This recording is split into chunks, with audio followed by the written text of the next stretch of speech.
Namun sayang hadirin, kualitas implementasi di Indonesia masih terhitung sebagai negara dengan flau demokrasi atau demokrasi cacat.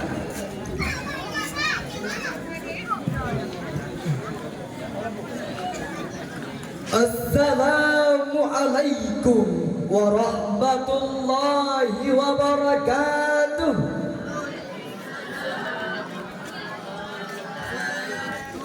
Alhamdulillahilladzi ja'ala makarimal akhlaq fi a'la darajat wa ja'alaha afdalu syai'i yudha'u fi mizanil mu'min yaumal qiyamah.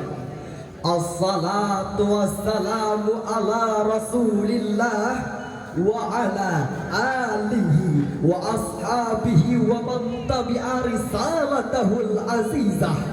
Amma ba'd. Dewan Hakim yang kami muliakan, hadirin sekalian beserta teman-teman yang kami banggakan. Merah putih indah berkibar melambangkan kuatnya perjuangan bangsa. Hadirin semua, apa kabar? Apakah sehat semuanya? Alhamdulillah.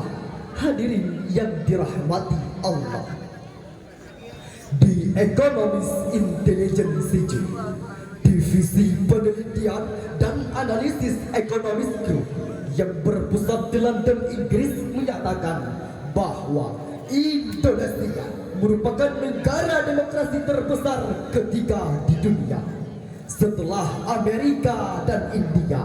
Hal ini diperkuat hadirin dengan data yang dirilis oleh Bappenas tentang capaian indeks demokrasi tahun 2022 sebesar 80,41 poin. Namun sayang hadirin, kualitas implementasi di Indonesia masih terhitung sebagai negara dengan flau demokrasi atau demokrasi cacat. Tidak dapat kita pungkiri bahwa esensi demokrasi tidak seutuhnya kita rasakan. Demokrasi sering dijadikan kemasan untuk memanipulasi dan kepentingan pribadi.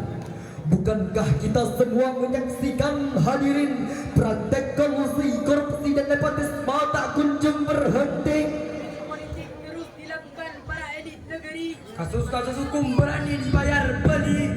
Korupsi dilakukan demi memperkaya diri, sedangkan rakyat hanya dibayar dengan janji tak pasti.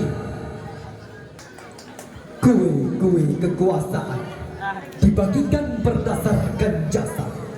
Siapa yang beruang, dia yang bertahta. Siapa yang dekat, dia yang dapat. Siapa yang kuat, dia yang menjabat. Lantas bagaimana tanggapan kita hadirin? Sebab jika hal ini terus dibiarkan, maka tatanan demokrasi akan luluh lantak dan kehidupan bernegara pun tak menentu arah. Lalu bagaimanakah solusi dari persoalan tersebut?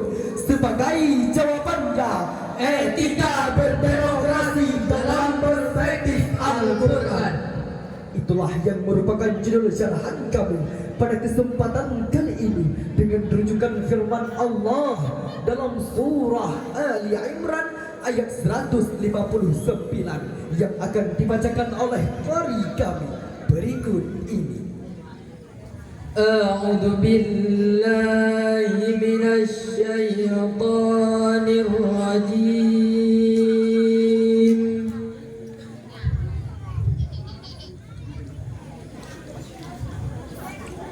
Bismillahirrahmanirrahim.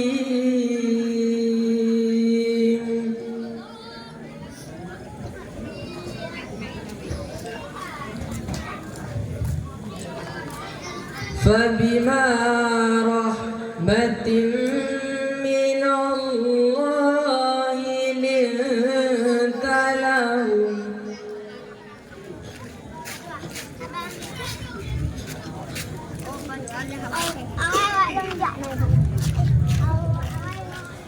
ولو كنت فظا غليظ القلب لانفضوا من حولك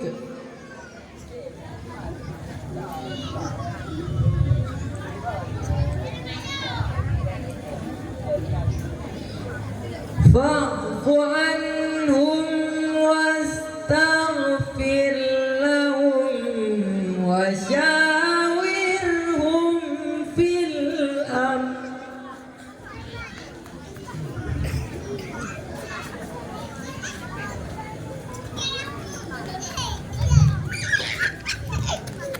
فإذا عزمت فتوكل على الله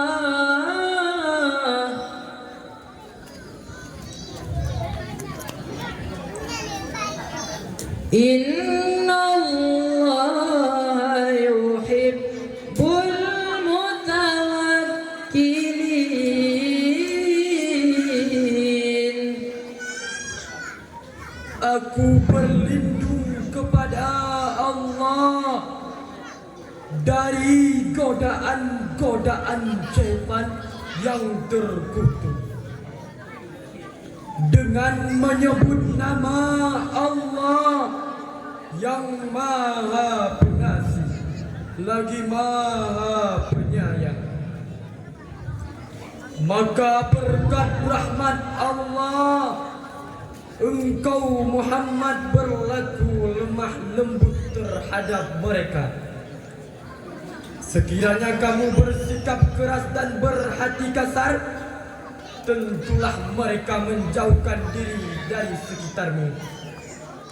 Karena itu maafkanlah mereka dan mohonkanlah ampun untuk mereka. Dan bermusyawarahlah kamu dengan mereka dalam urusan itu. Kemudian apabila engkau telah membulatkan tekad, maka bertakwalah kamu kepada Allah. Sungguh Allah mencintai orang yang bertakwakal.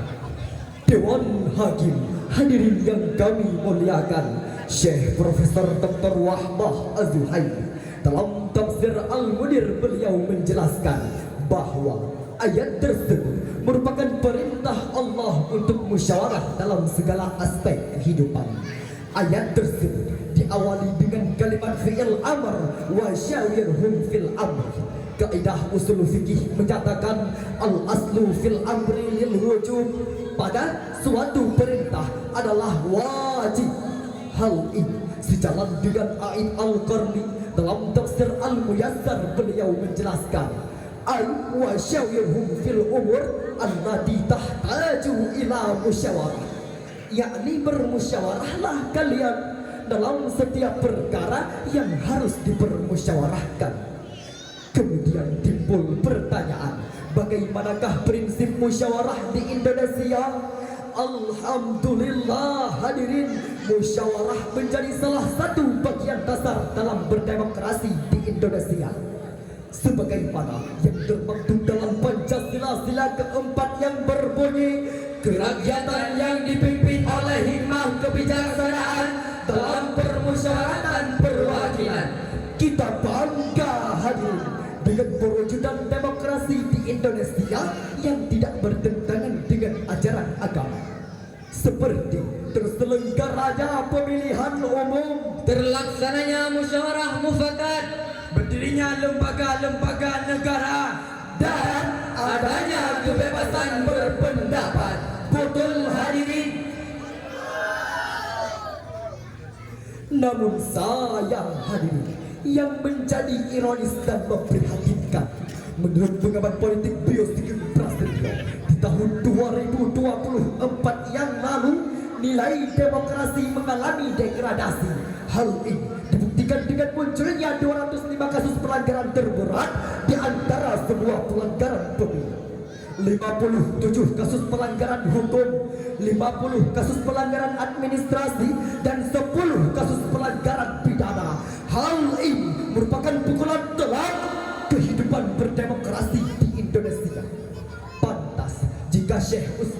Hasan bin Ahmad Syakir Al-Khubari memberikan peringatan tegas dalam kitabnya Nurratun Nasihin fil Wa'di wal Irsyad. Beliau menjelaskan bahwa jikalau tidak ada keadilan dari para pemimpin, niscaya manusia akan saling menerkam laksana serigala memangsa domba. Inilah sebab hadirin, untuk mewujudkan demokrasi yang sejati dibutuhkan pemimpin yang adil, pemimpin yang tidak mengkotak-kotak warga, pemimpin yang menghargai perbedaan, menerima kritikan, bahkan menjadikan semua elemen bangsa satu kesatuan. Sebagaimana syair lagu berikut ini. Pasti bisa kita bangun demokrasi, pemimpin wujudkan demokrasi, pemimpin kunci suksesnya negeri. Bukan hanya pandai janji, tapi rakyat juga membutuhkan aksi. Agar lebih jelas lagi bagaimana pemimpin adil sebagai motor bergerak berjalannya sistem demokrasi, sebagaimana yang Allah jelaskan dalam Al-Quran surah Sad ayat 26 yang akan dibacakan oleh qari kami berikut ini. Ya Dawudu inna ja'alnaka khalifatan fil ardi fahkum bainan nasi bil haqq.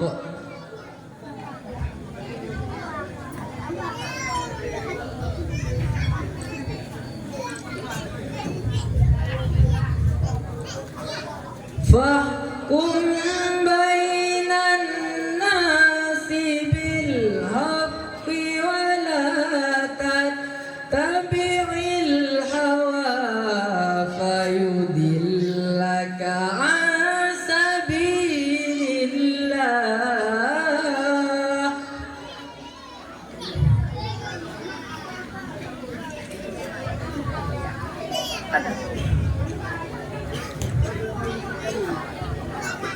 Innal ladzina yadhilluna an sabilillahi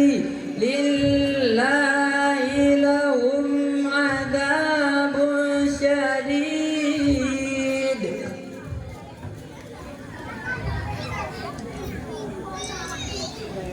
Lahum adzabun syadidun bima nasu yaumal hisab.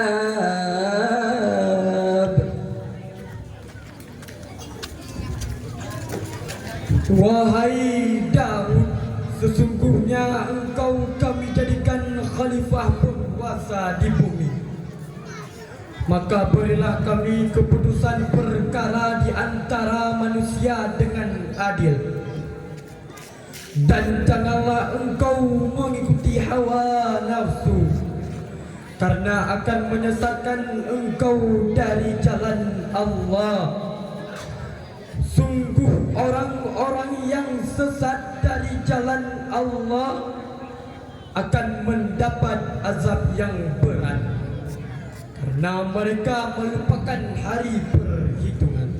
Dewan Hakim hadirin yang kami muliakan, Syekh Profesor Dr. Wahbah Az-Zuhaili dalam tafsir Al-Waziz beliau menjelaskan bahwa ayat tersebut merupakan gambaran Allah kepada Daud tentang etika berdemokrasi yang harus diajarkan kepada manusia, yaitu fahkum bainan nasi bil haq, jalankan hukum di antara manusia dengan adil. Inilah fondasi demokrasi yang diajarkan oleh Islam. Inilah akhlak kepemimpinan yang ditampilkan oleh baginda Rasul. Dan ini pula hadirin yang harus menjadi karakter setiap pemimpin di Indonesia, agar terwujudnya hukum yang berwibawa, Indonesia berjaya, dan kehidupan berdemokrasi yang semakin terasa nyata. Betul hadirin? Hadirin, sebagai kesimpulan dari syarahan kami, Indonesia merupakan negara demokrasi terbesar di dunia yang mengalami pasang surut dalam perjalanannya. Tetapi sebagai bangsa yang tangguh, kita harus berjuang untuk mewujudkan demokrasi yang sesungguhnya. Prinsip dasarnya telah terdapat dalam Al-Quran, yaitu musyawarah dalam mengambil kesimpulan, menghargai perbedaan, serta lahirnya pemimpin yang mampu menegakkan keadilan. Demikianlah syarahan yang dapat kami sampaikan. Lebih dan kurang mohon dimaafkan. Dan akhirnya, Sadaqallahul Azim. Maha benar Allah atas segala firman-Nya. penutup kata Pantun Karmina. Dulu bersama, sekarang lupa. Hati yang kosong teruslah mengaji. Kita wujudkan Indonesia jaya dengan berjuang membangun demokrasi. Wallahu al-muwafiqin aqwamit tariq. Wassalamu alaikum warahmatullahi